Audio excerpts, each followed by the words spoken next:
বহু শহীদ প্রাণ বিসর্জন দিয়েছেন। প্রায় 200 বছর আমাদের দেশ ইংরেজদের অধীনে ছিল। সেই পরাধীনতা থেকে আমাদের এই স্বাধীনতা লাভ হয়েছে। এই স্বাধীনতা লাভের জন্য আমরা সমস্ত মহর্ষি ব্যক্তিবর্গের কথা স্মরণ করে আজ এই দিনটি উদযাপিত করছি। যেমন আমরা ইতিহাসে যে সমস্ত বিষয়গুলো, যে সমস্ত মহান ব্যক্তিবর্গের কথা পড়ব, কিন্তু ইতিহাসের পিছনেও কিছু ইতিহাস বা কিছু ব্যক্তিবর্গের নাম আমাদের জানা দরকার।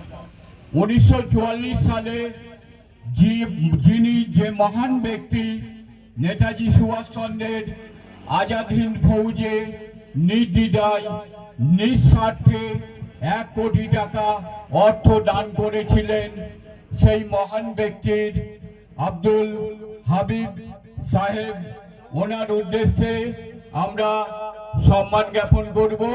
এবং আমাদের অনেকেরই অজানা যে আজাদ হিন্দ বাহিনীর প্রথম জেনারেল কর্নেল ছিলেন শাহনাজ খান।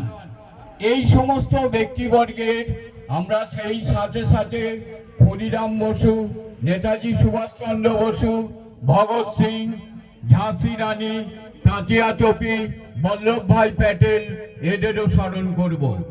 সর্বধর্ম নির্বিশেষে সকলের মহান প্রাণ উৎসর্গের বিনিময়ে আমাদের দেশ স্বাধীন হয়েছে।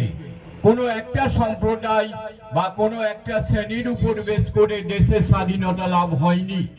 এই স্বাধীনতা লাভের জন্য শিখ, খ্রিস্টান, বৌদ্ধ, হিন্দু, মুসলমান প্রত্যেকের শহীদ হতে হয়েছে, তবেই আমরা স্বাধীনতা লাভ করেছি। আমি বিশেষ কিছু বলবো না, আমার পরবর্তী আরো আলেমা উলেমাগণ বক্তব্য রাখবেন, আপনারা একটু মনোযোগ সহকারে শুনবেন। জয় হিন্দ, বন্দে মাতরম।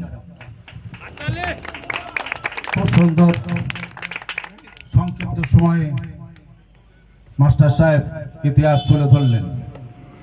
আমরা স্বাধীন হওয়ার পরে এটা আমরা দেখতে চাই না যে মসজিদের আজান বন্ধ হয়ে যাবে,